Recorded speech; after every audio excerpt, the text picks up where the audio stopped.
Bismillahirrahmanirrahim. Assalamualaikum warahmatullahi wabarakatuh. Perkenalkan, nama saya Indah NIM 2032100043. Baik, video ini saya buat untuk memenuhi tugas mata kuliah manajemen penjaminan mutu pendidikan dari dosen pengampu Dr. Jamaluddin MPDI. Baik, selanjutnya masuk ke topik pembahasan di mana saya akan membahas tentang yang pertama, apa pengertian PDCA, yang kedua, apa tujuan PDCA, yang ketiga, apa komponen PDCA, yang keempat, bagaimana hubungan antar langkah PDCA, yang kelima, bagaimana implementasi PDCA dalam praktik, yang terakhir atau yang keenam, apa manfaat PDCA. Baik, pembahasan pertama itu pengertian PDCA. Apa pengertian PDCA? PDCA adalah singkatan dari Plan, Do, Check, Act yang merupakan metode manajemen berkelanjutan yang digunakan untuk memperbaiki proses dan produk secara terus-menerus. Yang selanjutnya yaitu tentang tujuan PDCA. Apa itu tujuan PDCA? Tujuan utama dari PDCA atau Plan, Do, Check, dan Act adalah untuk menciptakan siklus perbaikan yang berkelanjutan dalam suatu proses atau sistem. Metode ini dirancang untuk mengidentifikasi masalah, merancang solusi yang tepat, mengimplementasikan perubahan, dan mengevaluasi hasilnya. Dengan demikian, PDCA membuat organisasi untuk meningkatkan kualitas, efisiensi, dan efektivitas proses mereka secara berkelanjutan. Yang selanjutnya itu tentang komponen PDCA.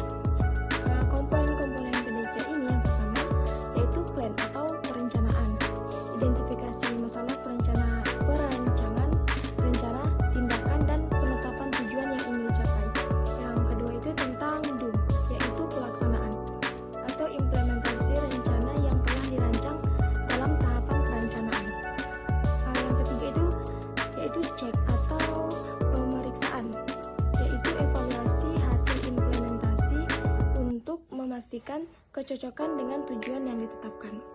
Yang keempat yaitu act atau tindakan, yang mana mengambil tindakan korektif atau pencegahan berdasarkan evaluasi untuk meningkatkan proses atau produk.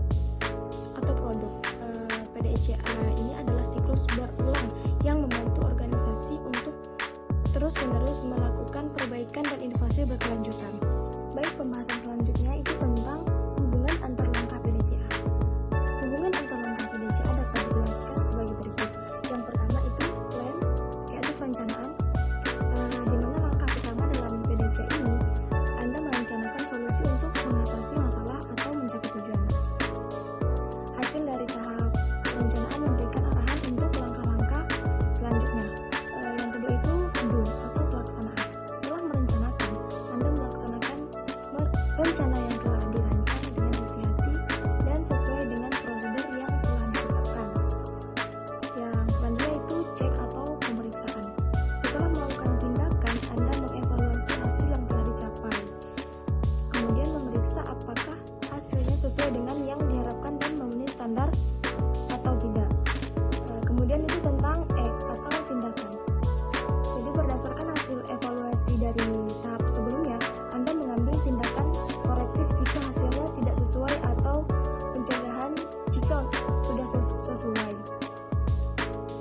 Tindakan ini mengarah pada perbaikan proses atau produk yang diinginkan. Baik, selanjutnya tentang implementasi PDCA dalam praktik. Yang pertama itu tentang perencanaan atau plan.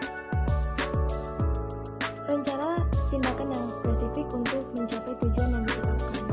Kemudian tentukan sumber daya yang dibutuhkan dan jadwal pelaksanaannya. Baik, yang selanjutnya tentang pelaksanaan atau do, yaitu implementasi rencana dengan hati-hati sesuai prosedur yang telah ditetapkan.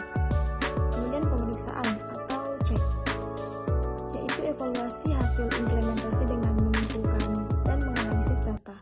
Kemudian bandingkan hasil dengan tujuan awal untuk menentukan keberhasilan atau kesesuaian.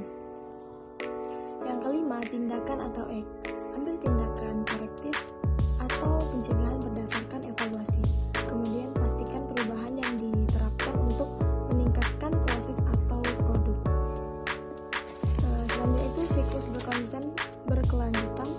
PDCA ini adalah siklus berulang yang mendorong perbaikan terus-menerus, baik untuk materi selanjutnya atau materi terakhir, yaitu tentang manfaat PDCA. Manfaat PDCA itu yang pertama, peningkatan kualitas, memungkinkan identifikasi dan perbaikan masalah secara terstruktur. Yang selanjutnya, efisiensi proses, mendorong penggunaan data untuk mengambil keputusan yang lebih baik. Kemudian inovasi,